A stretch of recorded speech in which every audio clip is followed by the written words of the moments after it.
রাষ্ট্রের গুরুত্বপূর্ণ পদে নিয়োগ, যোগ্যতা নাকি ব্যক্তিগত পছন্দ? অন্তর্বর্তী সরকারের সময় নেয়া একটি সিদ্ধান্ত ঘিরে নতুন করে উঠেছে প্রশ্ন। অনুসন্ধানী সাংবাদিক জুলকারনাইন সায়ের সরাসরি প্রশ্ন তুলেছেন, ডক্টর মোহাম্মদ ইউনূস ঠিক কোন বিবেচনায় নূরজাহান বেগমকে স্বাস্থ্য উপদেষ্টা করেছিলেন? বিদায়ী অন্তর্বর্তী সরকারের প্রধান উপদেষ্টা ডক্টর মোহাম্মদ ইউনূসকে জবাবদিহির আওতায় আনার আহ্বান জানিয়েছেন অনুসন্ধানী সাংবাদিক জুলকারনাইন সায়ের। সোমবার নিজের ভেরিফাইড ফেসবুক পেজে দেয়া এক পোস্টে তিনি এই মন্তব্য করেন। সায়ের তার পোস্টে প্রশ্ন তোলেন, গ্রামীণ ব্যাংকের সাবেক ভারপ্রাপ্ত ব্যবস্থাপনা পরিচালক নূরজাহান বেগমকে ঠিক কোন যোগ্যতায় দেশের স্বাস্থ্য উপদেষ্টা হিসেবে নিয়োগ দেওয়া হয়েছিল? এই নিয়োগের পেছনে যুক্তি জানতে চেয়েছেন তিনি।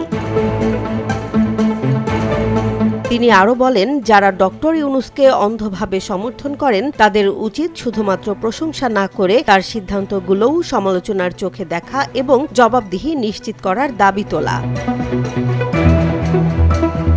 নিজের পোস্টে দেশের সাম্প্রতিক স্বাস্থ্য পরিস্থিতির কথাও তুলে ধরেন সায়ের। তার দাবি, অন্তর্বর্তী সরকারের সময় 2025 সালের আগস্টে স্বাস্থ্য মন্ত্রণালয় পর্যাপ্ত প্রস্তুতি ছাড়াই HPNSP বা অপারেশনাল প্ল্যান ব্যবস্থা বাতিল করায় দেশে হামসহ বেশ কয়েকটি রোগের টিকার সংকট তৈরি হয়েছে। তিনি উল্লেখ করেন, দেশের সাম্প্রতিক ইতিহাসে হামের প্রকোপে এত সংখ্যক শিশুর মৃত্যুর ঘটনা বিরল। এই পরিস্থিতির জন্য নীতি নির্ধারণী ভুল সিদ্ধান্ত দায়ী কিনা তা খতিয়ে দেখার প্রয়োজন রয়েছে বলে মনে করেন তিনি। একই সঙ্গে নূরজাহান বেগম স্বাস্থ্য উপদেষ্টা হিসেবে দায়িত্ব পালনকালে কি কি কার্যক্রম বাস্তবায়ন করেছেন তার বিস্তারিত তথ্য প্রকাশের আহ্বান জানান সায়ের। তিনি বলেন, জনগণের জানার অধিকার রয়েছে এই পদে থেকে আসলে কি অবদান রাখা হয়েছে।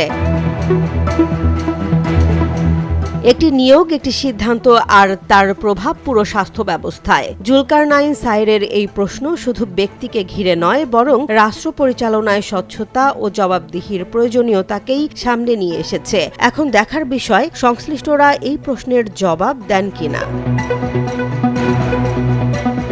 জেসমিন জাহান, নিউজ ডেস্ক, জনবাণী।